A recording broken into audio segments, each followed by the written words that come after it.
Hey guys, it's Courtney. Today I'm going to be using the Advice from a Pumpkin stamp set by the Rabbit Hole Designs, and we're going to be doing some very simple colored pencil coloring because I am no expert and I figured we can learn together.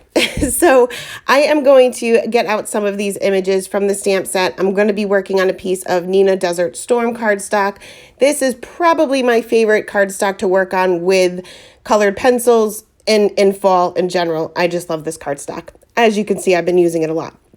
So I want these leaves to be kind of in front of the pumpkin a little bit. I'm not bothering to do any masking. I'm going to be using Fade Out ink by Ink on 3, which does exactly what the name of it says. It fades away as you color over it. And it doesn't matter which medium you use, whether it be colored pencils, alcohol markers, watercolor, whatever. Once you color over these lines, they gradually disappear and you'll never know. So we're doing obviously some no line coloring. So once I have those leaves down, then I can stamp out the remaining images. I am stamping this a few times. You really only need to stamp it once or twice for yourself, but in order for you guys to see it on camera, I stamped it a total of 3 times just so that you can actually see those lines. Now I'm going to show you 3 different ways that I color with colored pencils. I am going to be using my Polychromos. I have a couple of sets of colored pencils, but these are by far my favorite. They blend very easily for a beginner like me. I just don't have to put in as much effort. So for the pumpkin, you can see that I'm going in with a yellow, which is going to be my lightest color. And I'm just very, very lightly going over the entire image. You can see that I'm holding that pencil pretty far up, which allows me to apply very light pressure. Now you're going to constantly see me throughout this entire thing sharpening my pencils. You want to make sure that you have a really good point on your pencils. So you're going to have to sharpen them often, so make sure you have one handy. So next I'm going to go in with my darkest color, and you can see that I'm holding it pretty far up again. I'm going in with very light pressure. I'm kind of going over those lines within the pumpkin. I don't know what you call them, but like where there's sections, I guess. And then I'm going to add my shadows. So a pumpkin is round. So there's going to be a highlight in the middle from both the top and the bottom and the right and the left because it's kind of completely round. So I'm adding a little bit of shading from the top and the bottom. Again, adding very, very light pressure here. Colored pencils is something you have to gradually build. You don't get immediate results like you do with alcohol markers. And I struggle with that a little bit because I'm used to alcohol markers being fairly quick.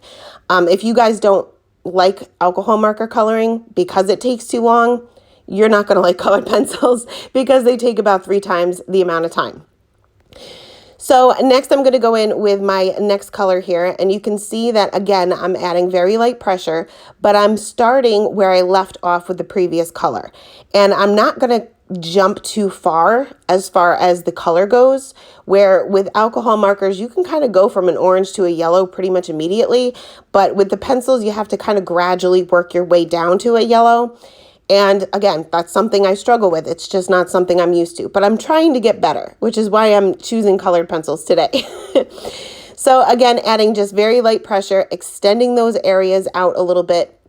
Now these lines that kind of separate the sections within the pumpkins, I'm extending them out a little bit on either side, but I'm also extending the length of them.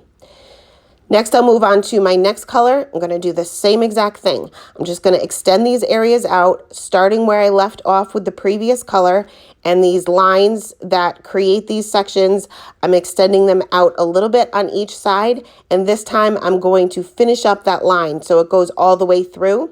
Again, very light pressure. You can see exactly where I'm holding the pencil, and this allows you to still have control of where you're putting the color, but not adding too much pressure. The reason why you don't want to add too much pressure is once your paper is, I don't want to say saturated, but full of wax or whatever your pencils are made out of. Every pencil's different. But once it's full, like the tooth of the paper is full of that, you're not going to be able to blend any further. So I want to make sure that I'm adding very light pressure so that in the end, if I don't get a good blend, I can go back and add some more and do a little bit more blending. Once I'm happy with it, then you can add a little bit more pressure to make sure all of that tooth within the paper is filled in. Now, you don't want to use a super smooth paper, so like a Neenah Solar White that I would use for alcohol marker coloring. You wouldn't not necessarily want to use that for pencils because, like I said, you want to fill in the tooth of the paper. And even though the Neenah Desert Storm is pretty smooth, I mean, I can use it for alcohol marker coloring, I do find it pretty easy to use for the pencils as well. So colored cardstock is a good one to use because usually they're not super smooth, and it can be any colored cardstock. It doesn't have to be a specific brand or anything like that. So as long as it has a little bit of rough texture to it. So going in with the next color here, just doing the same exact thing. It's kind of repetitive.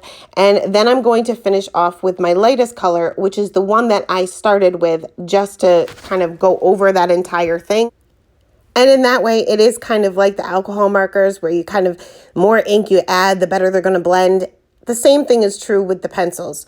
You want to gradually fill in that tooth of the paper and you're going to get a much better blend that way. So in that way, it is very similar. Now, as you can see, I'm using a very bright yellow for my highlight color, which you don't have to do. It all depends on your personal taste. I like to see a whole lot of contrast within my images, so I'm going right to the bright yellow for the highlight, but you can use all oranges and just gradually get lighter, as you go, but that's totally up to you depending on the look that you are going for your card. So again, I'm adding pretty light pressure here, and then I'm going to move my hand down towards the tip a little bit and add a little bit more pressure to continue filling in that tooth, filling in pretty much the entire image to get that tooth all filled in.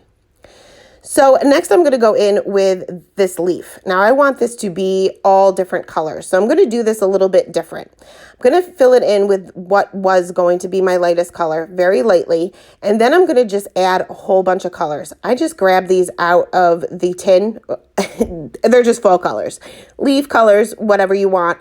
And you'll see me go back to this leaf a couple of times because I really wasn't happy with the way it turned out. I probably should have done a practice one. I never do a practice one. I should. I tell you guys you should, but I never do.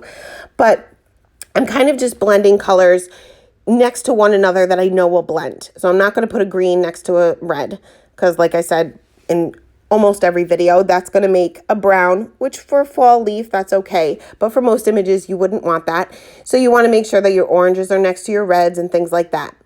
Now, I'm adding not a whole lot of pressure, but more pressure than I did for the pumpkin. Then I'm going to go in with a blending pencil. This is a Prismacolor one.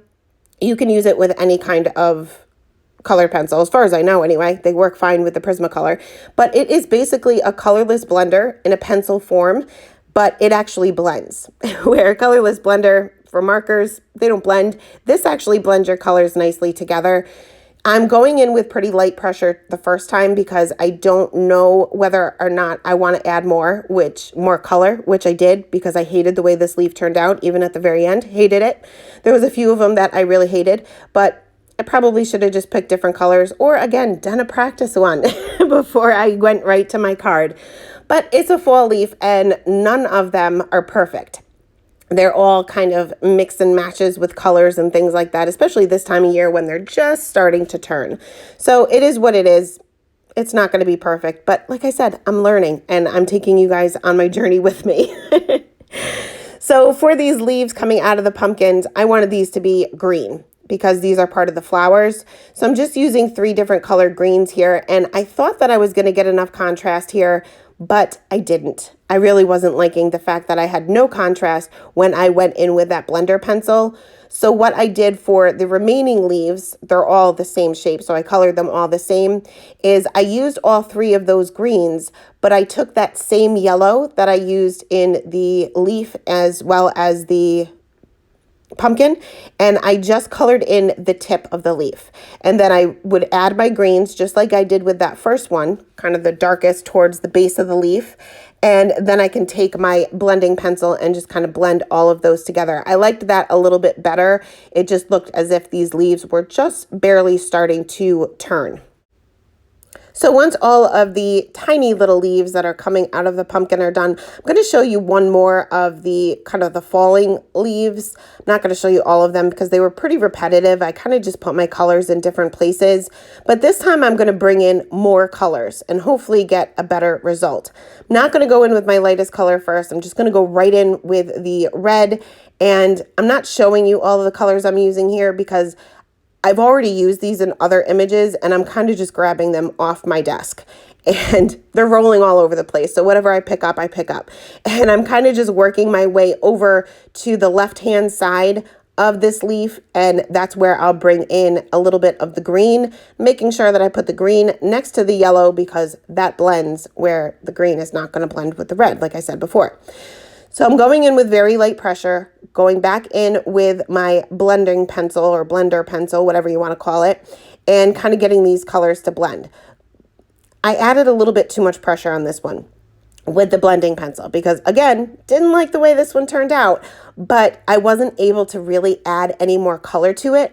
I wanted to extend the green out a little bit because it really just wasn't blending with that yellow, but once I have that tooth of the paper all filled in, it's very hard to add any additional color. So it is what it is.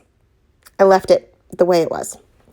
So finally, we are going to go in to color the flowers that are coming out of the pumpkin. Now, I don't have a whole lot of patience, and colored pencil coloring takes a whole lot of patience. So for these flowers, I'm going to go in with pretty heavy pressure. I picked out a color combination that I know is going to blend very easily together, and that makes it a lot easier. But I'm going to very lightly go over one petal at a time with the lightest color, then go in with the darkest color and just add my shadows. Now for this first petal, I'm just adding the shading in the center. Because this petal is in front of the two petals next to it, I know I'm going to have to add shadows to those petals. And I don't want two of my darkest areas being directly next to one another, because with no line coloring, you can't see the lines once all the coloring is done. So you want to make sure that you're adding your shadows where they need to be. So I've seen some people kind of go in with their darkest color just to put in their shadows before they even start coloring. That way they don't lose track of it. I prefer just to work on one petal at a time. That way I can just look at where the shadows are with that petal and the two petals next to it. So I'm adding a lot of pressure, like I said, as I'm adding my coloring or as I'm adding my colors, and I'm really not having an issue blending these. I can always go back and add more if I didn't add enough pressure, but I got a pretty good blend with this color combination. So for this next one, again, added just a little bit of that light color, added that shadow where this petal is tucked behind the other, and just a little bit of shading from the base of the petal. Same thing with this other one on the other side. There's going to be a shadow for that one as well. But I want to make sure that I'm not going too far over to the left with that darkest color, because I know that petal all the way to the left is behind it. And I'm going to have to add a shadow to that one. And I don't want that dark area to be directly next to one another. You can see that I'm constantly sharpening my pencils. These are small little areas within the image. So you want to make sure that you're getting in there into those little areas and you're not extending them too far. It's not too big of a deal, especially if you're using this kind of ink to stamp with, because the lines are just going to disappear. If you have to make the petal a little bit bigger than what it's supposed to be, nobody's ever going to notice the difference. So I finished up all of the flowers, colored them with the same color combination. If you have to refer back to the packaging of the stamp, that's what I do. If I kind of lose track of where I am, I just look at the image from the packaging. So once all my coloring was done, I just couldn't leave some of these leaves alone. I just wasn't happy with the leaves. I tried to blend them a little bit more. I just was not successful. So we moved on. So I am going to stamp out the first part of the sentiment with dark chocolate ink by Simon Says Stamp right on the front of my card panel. Then I'm going to cut a piece of the dark chocolate cardstock just a little bit larger than my card panel. My card panel is 5 1/4 by 4. This is just slightly larger, but still a little bit smaller than my card base. So I have a little bit of a mat. It's going to make everything pop a little bit, and it makes the sentiment stand out because it matches the sentiment. I'm going to use a craft card base so that way I bring in a little bit more browns. And then I'm going to line up the rest of my sentiment using the lines on my work surface to make sure that they are perfectly straight and perfectly spaced out. And once they're down and all spaced out perfectly, then I can just take my acrylic block, pop them right on there without moving them, and then I will stamp them in the inside with that same dark chocolate ink. I love these sentiments. It's perfect for an encouragement card or just an everyday card that you send to somebody for really no reason at all. And sometimes we just need to do that more often. So that is it. That is the card for today. Thanks so much for stopping by and have a great day. Bye.